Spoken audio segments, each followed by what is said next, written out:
Frankly, I'm glad you two split up, you see. Oh, we're rolling. Shit, I'm sorry, man. I didn't mean to say all that. So then Paul said to John... Oh, go on. You were there, were you? You know what, that was funny. It was New York around 1974, and I think it was around the first time they'd gotten back together again, because I got a knock on the door one night at the Pierre Hotel. I'd taken over a suite virtually for months and months. I was kind of living there. Right. And I'd just gotten one of the new Sony reel-to-reel video tape things, you know, black and white thing. Yeah. And I was doing like Cecil B. DeMille things all up in the, you know, cutting out little figures and stage sets. Yeah. I could refilm things off the set. Right. And then have characters appear actually on my little set. I mean, it was incredibly Amazing. involved. Yeah, yeah. Fortunately, I was doing cocaine, so I could stay up most of the night and complete these things. Yeah.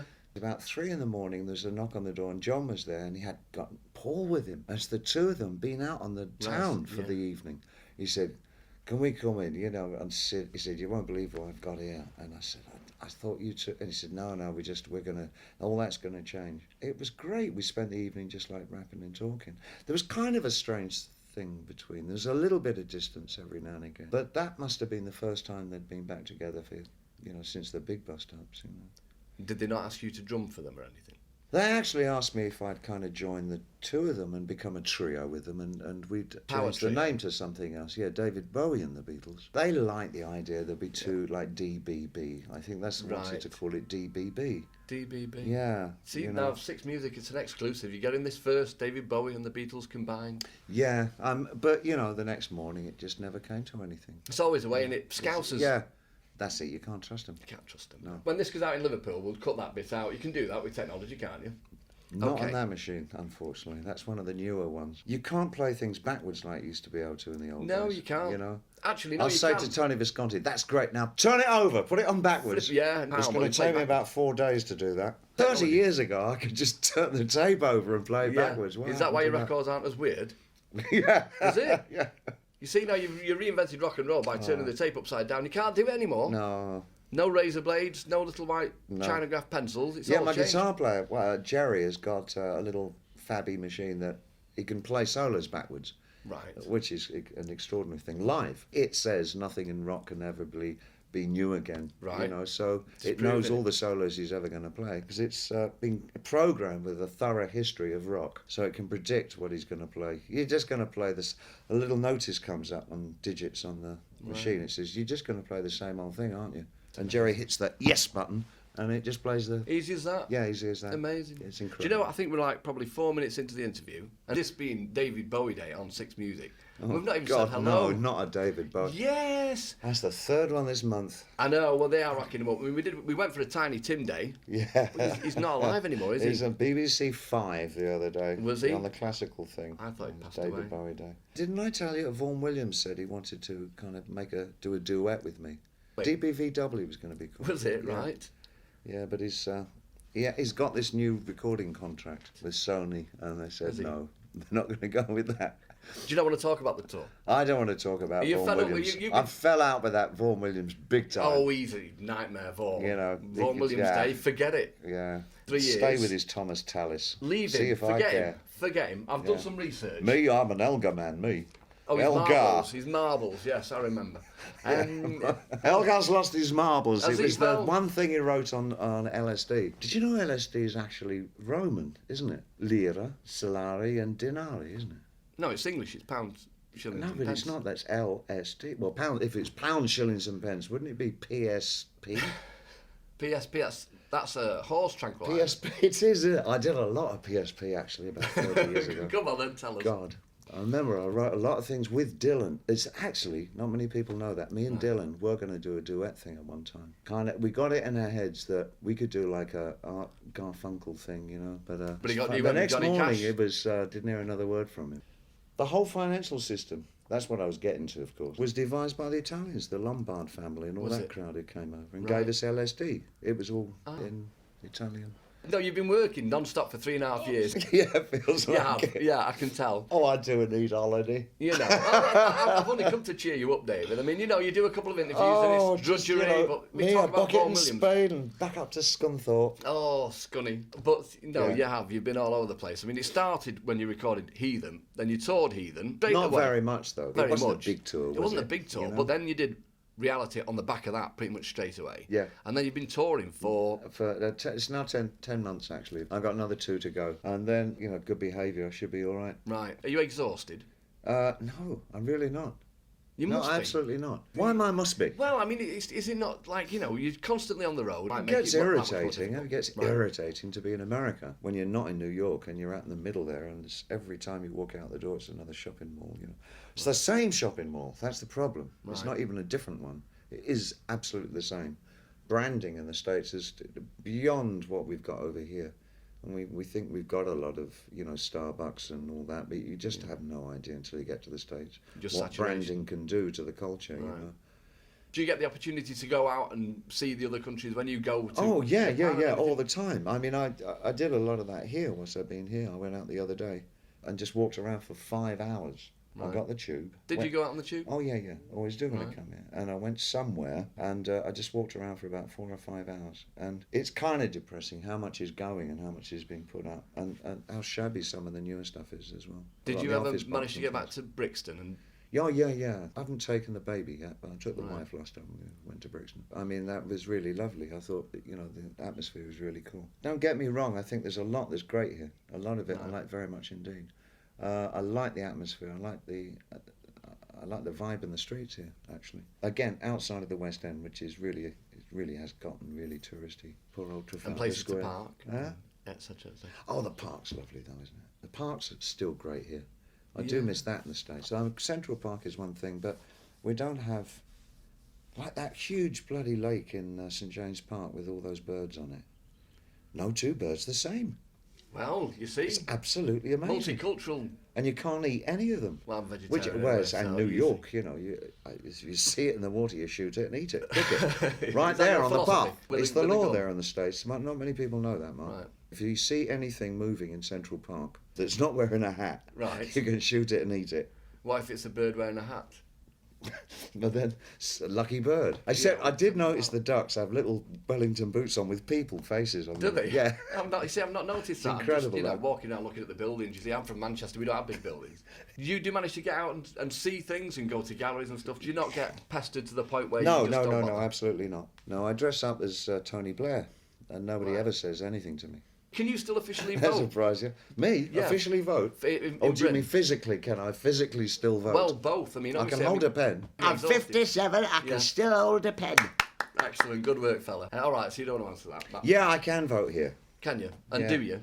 No, because I don't think it's my place. I don't live here.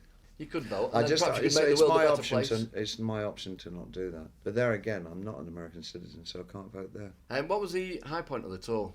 High point of the tour for me actually was doing this interview. I mean, Yeah. I've been looking forward to this ever since we did Madison Square Garden. Yeah. Is it? I mean, you know. I tell you what makes it worthwhile actually is the unexpected in terms of professionally the shows. You play a place like Moline. Now, do you even know what state Moline's I've in? never heard of it. I've been there and I can't even remember what state it's in. Okay. But we did Moline and it was just simply wonderful. The audience was so receptive to not just things that they knew, but things they'd never heard of Right. and probably will never hear again. But No, that's isn't it happened a case? few times in the oddest places. Hershey, where they make the chocolate. Just dynamite. It was just such a great show. Well, no disrespect to you, but I mean that's that thing. Isn't it? Surely, if you live in a hick town, when David Bowie comes to town, I mean that's got to be. Yes, I guess it's narrow of myself and short-sighted and narrow and blinkered to not think that they really actually are open-minded to kind of like other stuff than maybe Ziggy Stardust and whatever. Yeah. But they really were. I mean, we were playing quite hard stuff. I mean, we were kind of pushing them a bit and playing really kind of heavy things of Heathen and all that, Sunday and Heathen and Disco King, to see if Yeah. we could really get them rattled. But they were fantastic. They But you're just doing that. liked You're it doing all. the same thing with festival audiences, aren't you? I love festivals. I love the fact that it just puts you in contact with other bands. But the fact that you really are restricted because of the curfews in these places. Yeah, And sure. the other night, it was so frustrating. We could only do 90 minutes. I squeezed another 10 minutes out of it. When you played the Isle of Wight Festival. Yeah, and the Isle of Wight Festival. But we would gladly have done the full two and a half hours show, you know. But it's so it gets kind of frustrating because it's cutting our choices of what we can do, you know. Yeah, So, we're working between 55 and 60 songs now, which is really a lot of material, you know. I nailed it at about a third very well known, a third more obscure, lesser known material and from odder sources, and then a third probably off the last 2 albums and some of the 90s stuff. It's a pretty good selection, and I try and make it feel like that, about that proportion every night. And it means that everybody's happy, including my band. Because, I mean, in the arena tours, I mean, obviously the people there, the Bowie fans who really are, I mean, they're up there with the Elvis fans, aren't they? It's a strange, you know, I mean, I know a lot of them, and they know everything that you do. Oh, they know much more than I do. I mean, they always get the words right, you know, because they mouth them back at me. And Yeah. when I'm stumbling and thinking, oh, what's that? Oh. You should train them up just to do the words slightly before you need them.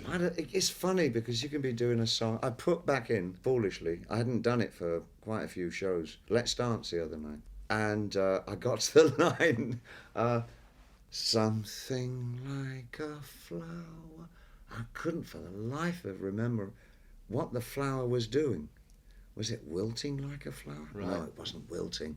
That sounds daft. Were you doing this during a guitar solo? Yeah, so every time I came to the light, every time I couldn't remember it. Right. Like a... And I was looking frantically. frantically for somebody I knew in the audience who would know, and I couldn't find anybody. It's like out of spite they decided to keep their mouths shut on that one. Evil. Yeah, but Motel, suddenly all the mouths are going again. Yeah. Yeah, and I knew all the words of that. But those, I mean, these people, they're quite an amazing bunch of people, the Bowie fans, because they eat, sleep and breathe David Bowie. I mean, your They're effect passionate. on their live was, I remember seeing you on Lift Off with Aisha, and it really was, I loved Dolly Beak, that was the only reason that I watched it, but of course Ollie you turned Beak, up, my God. and Wally Whiten. Yeah. You know, when, Wally by the White time, was but he was, see, there's the music link. He was he was a folk singer, well, wasn't he? didn't he used to work with Nancy Whiskey? Did Oh, he? that's Chas McDevitt. Did you always get them two mixed up? Yeah, Wally White and Chas McDevitt. And who'd you yeah, get? Ollie Beak, who it's was a an owl. perennial thing with me. Yeah, But, but Wally White was a skiffle man, though, wasn't he? Yeah, that's right, yeah. Did you ever have a T-chest bass thing? No. That came from the porch bass. You know, the T-chest thing in skiffle. Right. You get an old T-chest, you know, that they Yeah. bring the tea in, and a broom handle, and you stuck that through the top. Yeah. And then you nailed a piece of catgut, like you would use on a ukulele Yeah, or I something. remember a long 'em, yeah. piece. From the top of the broom down to the T-chest, and it would dum, dum, dum, dum. Was it not born out of poverty? It was born out of poverty, and actually where it came from is that it came from what they used to call porch bass in the States, in the South, where they would nail some catgut to the support of a porch and take it down to the actual porch itself, and that would act as the sound box, and it would be thumping through the porch. Boom, Do you know, I read once that there's actually one of these, you know, T-chest bass things played on Wild is a Wind. Is that right? No, that wasn't true. And we'll cut that bit out and still put it in. It doesn't matter. That's fine. That.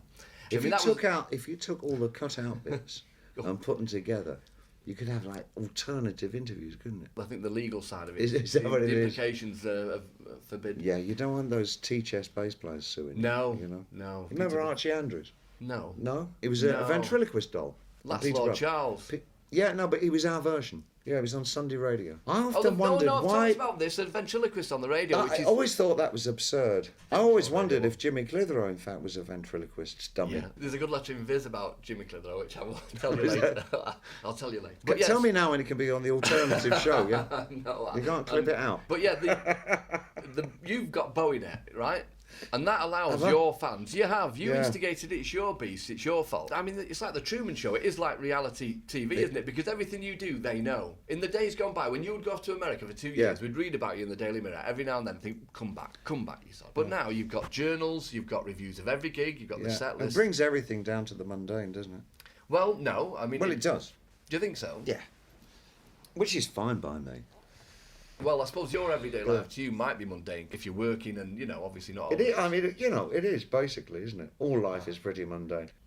Did you see that they found a seahorse in the Thames? Now, that's not mundane. They used to have a lot of them 20, 25 years ago in Right. the Thames, you know. But because of the pollution, they all died off. They just found one, which Right. means that the water is really cleaning up in Oh, the right. Thames, because it wouldn't live there otherwise. Right. Well, they Isn't that also lovely. That is actually a great story. They also found, I think about 4 or 5 years ago, a lot of Japanese crabs.